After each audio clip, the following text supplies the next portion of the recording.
Je vous salue, vous qui aimez Dieu de tout votre cœur et qui avez confiance en Jésus-Christ. Mon petit-fils Pio Marie aussi vous salue. Alors, il est dit dans la Bible que le sang de Jésus-Christ crie plus fort que le sang d'Abel le juste. Le sang de Jésus-Christ crie plus fort que le sang d'Abel le juste. Mais parce que, on va voir, même pourquoi est-ce que le sang crie? Pourquoi est-ce que le sang crie? Quand les gens voient le sang, habituellement, ils n'entendent pas le sang crier. Mais quand Caïn a tué son frère Abel, Dieu a dit à Caïn, mais le sang de ton frère Abel crie et monte jusqu'à moi. Bon. Le fait que le sang de Jésus-Christ crie plus fort que le sang d'Abel le juste, ça c'est parce que Christ, lui, il est à la fois Dieu et homme. Vous comprenez? Donc sa divinité donne je peux dire, des flux d'énergie à son sang, qui est humain. Voilà, c'est ça. Puisque quand nous mangeons son corps et nous buvons son sang, cela nourrit en nous la vie éternelle. Voilà. Maintenant, pourquoi simplement le sang crie? Mais ce n'est pas le sang de n'importe qui crie. C'est le sang de celui qui a été tué injustement. C'est le sang de celui qui a été tué injustement. Je répète une seconde fois. C'est le sang de celui qui a été tué injustement. C'est celui-là dont le sang crie. Voilà, c'est le sang de l'innocent qui crie. Mais pourquoi le sang de l'innocent crie? Parce qu'il réclame justice. Parce qu'il a été tué injustement. Hein? Pour des raisons qui ne tiennent pas debout. Mais pourquoi aussi Dieu a dit à Moïse de dire à son peuple, le peuple hébreu, qu'ils ne doivent pas consommer le sang. Et il a donné la raison. Il dit la raison, c'est parce que l'âme se sert du sang comme son véhicule. C'est-à-dire que tant que vous êtes vivant, votre sang est en vous en train de circuler, ce qu'on appelle la circulation du sang. Hein?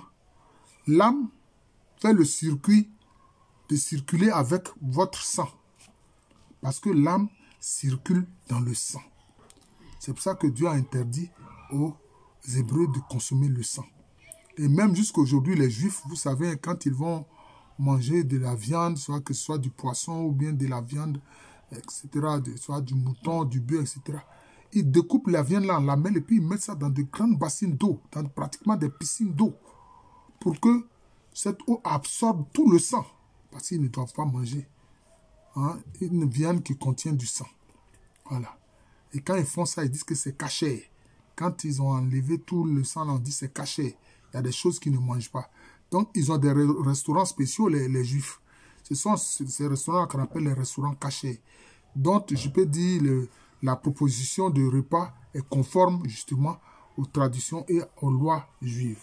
Voilà. Puisque l'âme circule dans le sang, c'est pour ça qu'il ne faut pas consommer le sang.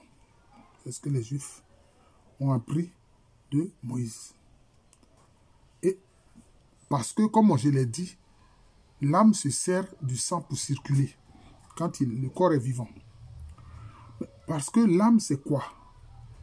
L'âme, c'est une étincelle de la lumière divine en l'être humain. C'est à cause de l'âme humaine qu'on dit de l'homme qu'il est créé à l'image de Dieu. C'est à cause de l'âme. C'est à cause de l'âme qui est en lui là qu'on dit qu'il est créé à l'image de Dieu. Oui. Parce que l'âme a pour véhicule le sang.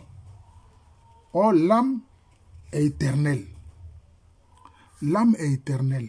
Maintenant, ça dépend du lieu où elle s'en va quand le corps meurt. Voilà. Est-ce que ton âme va aller dans un lieu de béatitude ou bien ton âme va aller dans un lieu de tourment selon les actes que tu auras posés sur terre? Toi, tu crois qu'il n'y a rien là. C'est une étincelle de la lumière divine même de l'homme.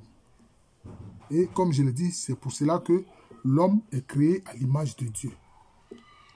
Vous voyez. Et le sang de l'innocent réclame justice à Dieu pour que son bourreau, soit puni. Pour que son bourreau soit puni. Donc c'est de ça qu'il s'agit. Voilà. Donc, voilà la raison pour laquelle le sang crie. le sang crie, le sang parle. C'est une parole du sang, mais que nous ne connaissons pas. En tout cas, c'est la parole de Dieu qui nous la révèle. Le sang crie, voilà. Et le sang du Seigneur Jésus-Christ crie plus fort que celui d'Abel le juste. Et ceux qui s'amusent, notamment les persécuteurs des disciples de Jésus, les persécuteurs des chrétiens, sachez que ce qu'ils font là, c'est à Jésus-Christ même qu'ils le font. Donc si vous tuez un chrétien injustement et que son sang réclame justice, en fait, en lieu et place, c'est le sang de Jésus-Christ qui va réclamer justice pour que justice soit faite. Voilà. Et le criminel, avec son âme qui est éternelle, ira dans les lieux de tourment pour rejoindre son maître le malfaisant. Vous savez de qui je parle.